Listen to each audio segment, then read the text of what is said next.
suis un sauvage. C'est tout le temps fait. Je serai bientôt là.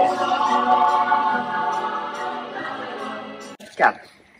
Aujourd'hui, nous commémorons dans toutes les villes et tous les villages de France la signature à Retonde, il y a 106 ans, de l'armistice mettant fin à la guerre de 1914-1918. Après le conflit, partout, ou presque partout, ont été érigés des monuments aux morts ou des stèles commémoratives, véritables sentinelles de la mémoire qui nous rappellent les sacrifices et les souffrances endurées par nos aînés. La majorité de ces lieux de mémoire ont été réalisés dans l'immédiat après-guerre et souvent à l'initiative d'anciens combattants survivants. C'était le moyen qui leur avait semblé le plus efficace pour honorer leurs camarades ayant fait le sacrifice de leur vie et pour favoriser la prise de conscience par l'ensemble de leurs concitoyens de la dette contractée envers eux. Ces monuments sont à l'image de la France d'alors, qui au sortir de la guerre était meurtrie, défigurée. La souffrance qu'ils expriment était celle qui perdurait dans les corps et dans les cœurs. Ils sont désormais indissociables de la notion de commune dont ils constituent, avec la mairie, l'église et le cimetière, des éléments structurants. Mais ils ont aussi valeur d'engagement en nous signifiant plus jamais cela. Il fallait que, regardant ces figures de pierre ou de bronze, on entende résonner les cris, les plaintes, les gémissements, expression de l'indicible souffrance qui fut celle de nos poilus, mais aussi des populations civiles prises sous le déluge de fer et de feu. Pourtant, malgré le traité de paix, signé un an plus tard à Versailles, cette guerre, qualifiée de grande, alors que rien de ce qui est porteur de haine et de division ne peut être grand, ne fut pas la dernière, comme tous l'avaient espéré. C'est la raison pour laquelle l'Union française des associations de combattants et de victimes de guerre, l'UFAC, appuie son action sur un motif fondamental qui est de s'opposer à tout règlement de conflit par la guerre, mais de l'obtenir par la négociation. Pour ce faire, l'UFAC agit résolument et avec persévérance pour la paix, en particulier en direction des jeunes générations, qu'elle invite à devenir des citoyens d'un monde sans haine ni guerre. Vive la République, vive la France.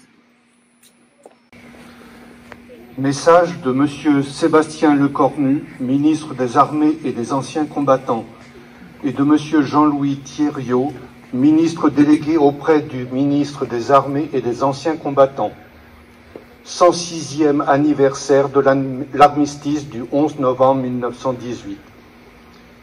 C'était il y a 106 ans, en 1918, à la 11e heure du 11e jour du 11e mois, de la boue des Flandres à la frontière suisse, les clairons égrènent les notes du cessez-le-feu. Aux fiertés de la victoire se mêle le cortège d'ombre des péris en terre, accompagnés de ceux qui les pleurent. Ce sont ces sacrifices que nous commémorons aujourd'hui, auxquels sont agrégés depuis 2012 celui de tous les morts pour la France. Honorer leur mémoire, c'est écouter qu'ils nous disent encore aujourd'hui.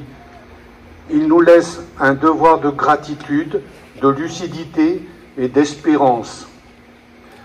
Le devoir de gratitude, c'est tout simplement se souvenir du sacrifice de ces jeunes hommes, habités des promesses de la vie, qui ont consenti à tout donner pour que la France demeure. Les épreuves qu'ils ont traversées sont inimaginables. Pour nous en imprégner, laissons la parole à un témoin, le général de Castelnau. Leur vie, c'était marcher, marcher encore, marcher quand même à demi-mort de fatigue, trempé jusqu'aux os, transi de froid ou bien épuisé de chaleur et de soif dans l'air embrasé d'une journée torride. Gravir la pente du terrain sous le lourd fardeau du sac, charger baïonnette au canon, dans le sifflement des balles, le crépitement des mitrailleuses et le mugissement des obus. Combattre le jour, combattre la nuit, veiller toujours, mourir obscurément dans le sillon d'un labour. Le devoir de lucidité, c'est de ne pas oublier que 21 ans après que les canons se fussent tus, il a fallu reprendre les armes en 1939. La conjonction de la lâcheté et de l'aveuglement ont transformé la der des der en armistice de 20 ans. Pour reprendre les mots du maréchal Foch, à l'heure où la tragédie de la guerre a fait son grand retour en Europe, à l'heure où certaines puissances remettent en cause tous les fondements de l'ordre et du droit international, ceux de 14 et ceux de toutes les guerres nous murmurent de continuer à défendre la paix. Le devoir d'espérance, c'est de ne jamais douter des ressources de la France pour venir à bout des défis qui se présentent à elle. La guerre change de visage, mais de génération en génération, les soldats de France demeurent animés de la même volonté de défendre la patrie. En cette année du 80e anniversaire de la Libération, souvenons-nous des soldats du commando Kieffer qui ont foulé les plages de Normandie le 6 juin 1944.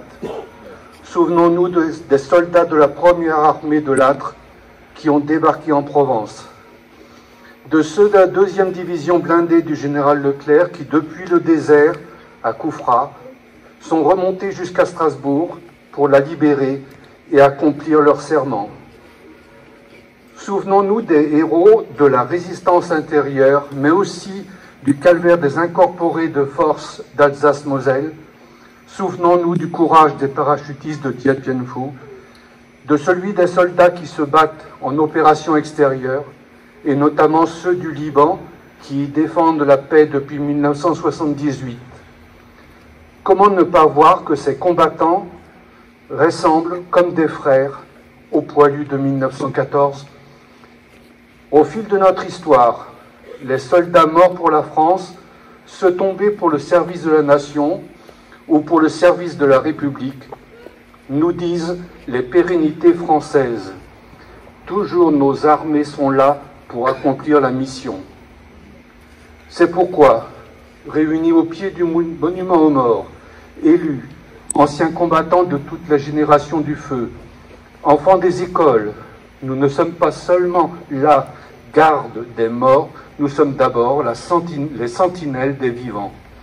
Vive la République et vive la France.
Particulièrement ému d'être là aujourd'hui devant cette assistance nombreuse.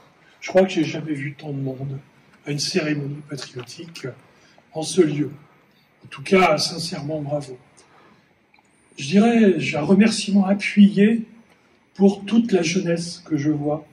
Un remerciement appuyé aux enseignants et particulièrement au directeur de Jules Verne qui a motivé et organisé toute cette jeunesse à être présente.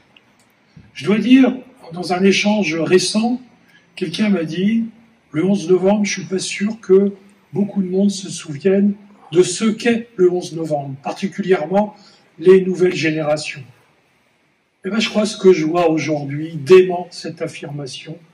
Le 11 novembre restera véritablement inscrit dans les mémoires et dans la réalité de l'histoire, tant que justement ce moment sera salué. Donc célébrer le 11 novembre, c'est effectivement, comme chacun le sait, d'abord et toujours commémorer la fin d'un conflit qui fut, l'oublions jamais, au début du XXe siècle, le plus terrible, le plus meurtrier de l'histoire du monde. Célébrer le 11 novembre, c'est donc toujours fêter le jour où enfin une sanglante guerre s'est arrêtée.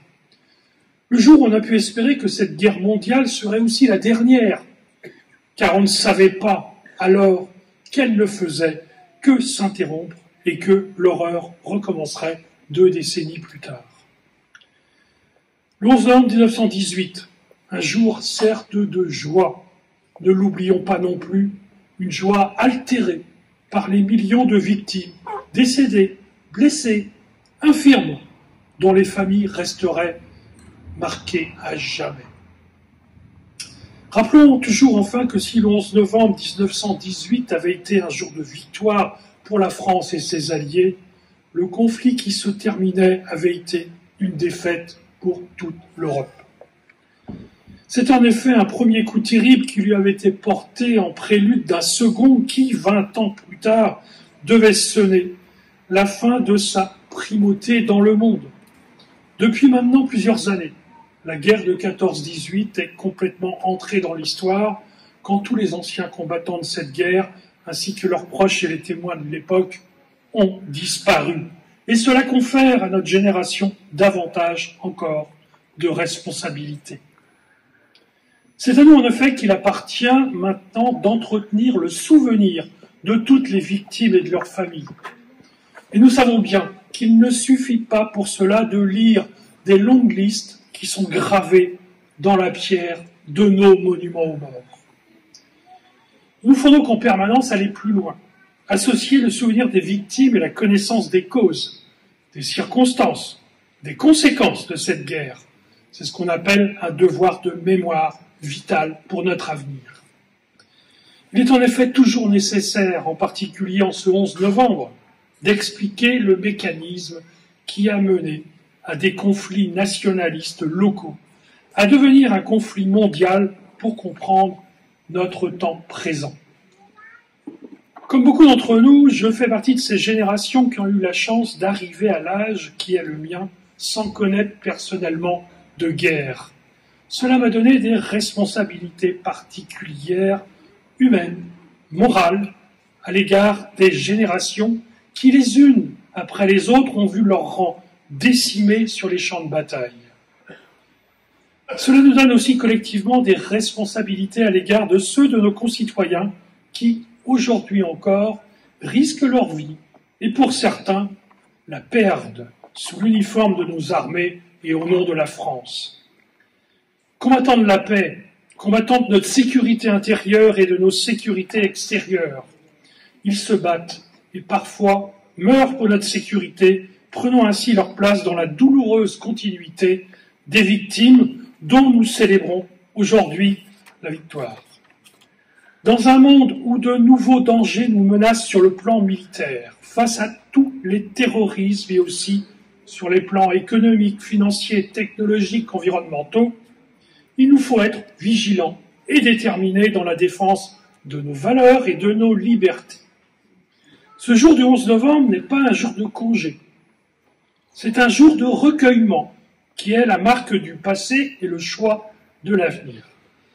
Aussi, je vous remercie tous d'être là. Pour cela. Pour clore mon intervention, je vais laisser la parole à un soldat français, un homme originaire d'Ille-et-Vilaine, un père de famille engagé sur le front. Le 14 juin 1915, Jean Pérussel écrivait à son fils le courrier suivant. « Mon cher petit Jean, je viens te dire bonjour, mais je veux que tu me répondes. Tu deviens négligent, toi qui m'écrivais toujours au début. Regarde ton papa qui se bat tous les jours pour défendre notre drapeau et pour assurer à notre cher pays une paix longue et durable, pour que tu n'aies pas à subir le même sort des horreurs de la guerre. Alors prie toujours pour ton petit papa, pour qu'il puisse aller t'embrasser bientôt. Embrasse bien ta petite sœur et ta maman pour moi, en attendant de vous embrasser tous. Ton petit papa, Jean Pérussel. » En son honneur et en hommage à toutes les victimes civiles et militaires de tous les conflits et de toutes les guerres où notre patrie s'est trouvée ou se trouve engagée, disons alors avec force et avec conviction, vive la République, vive la France, vive la paix.